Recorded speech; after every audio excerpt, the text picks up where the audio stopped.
வணக்கம். தமிழ் ஃபுட் கார்னர்ல கார தோசை பண்ண போறோம். இந்த தோசை நல்லா மொறு மொறுன்னு சாப்பிடுறதுக்கு ரொம்ப டேஸ்டா இருக்கும். இதுக்கு சைட் டிஷ்ஷே எதுவும் தேவைப்படாது, அப்படியே சாப்பிடுறதுக்கே ரொம்பவே சூப்பரா இருக்கும். இப்ப எப்படி பண்றதுன்னு பார்க்கலாம். இது வரைக்கும் தமிழ் ஃபுட் கார்னர் சேனலை சப்ஸ்கிரைப் பண்ணாதவங்க சப்ஸ்கிரைப் பண்ணிக்கங்க. கார தோசை பண்ணுறதுக்கு 5 காஞ்ச மிளகாவும் 4 காஷ்மீர் மிளகாவும் எடுத்திருக்கேன். இதை வெதுவெதுப்பான தண்ணியில் ஒரு 20 நிமிஷமாக ஊற வச்சுருக்கேன். காஞ்ச மிளகாவில் காரம் இருக்கும், காஷ்மீர் மிளகாவில் காரம் இருக்காது.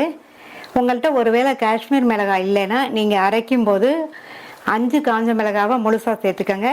மீதி 4 காஞ்ச மிளகாய் உள்ள விதைகளை எடுத்துட்டு சேர்த்துக்கங்க. உங்களுக்கு காரம் கரெக்டாக இருக்கும். இப்போ இது எல்லாத்தையும் மிக்சி ஜாரில் சேர்த்துடலாம்.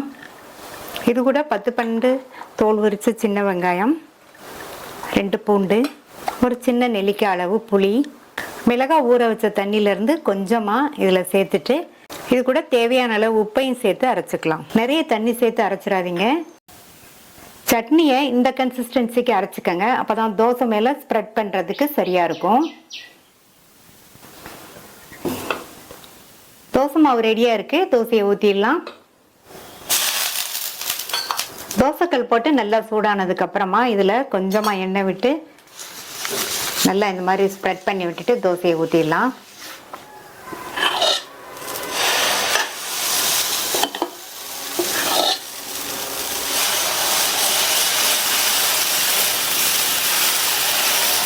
இந்த தோசையை மெல்லிசா விடுங்க.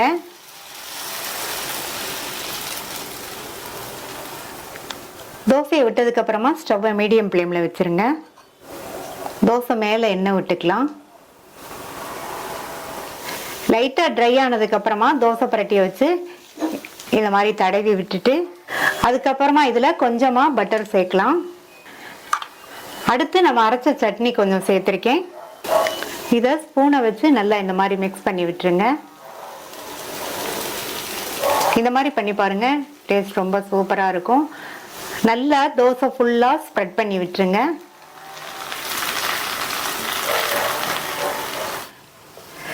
நல்லா ஸ்ப்ரெட் பண்ணியாச்சு.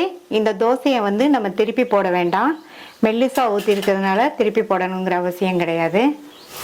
சட்னியை ஸ்ப்ரெட் பண்ணதுக்கப்புறமா 2 நிமிஷம் கழித்து நம்ம தோசையை எடுத்துடலாம்.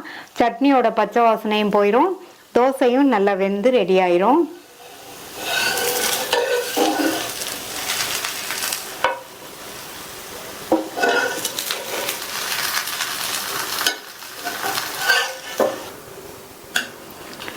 டேஸ்டான கார தோசை ரெடி ஆயிடுச்சு.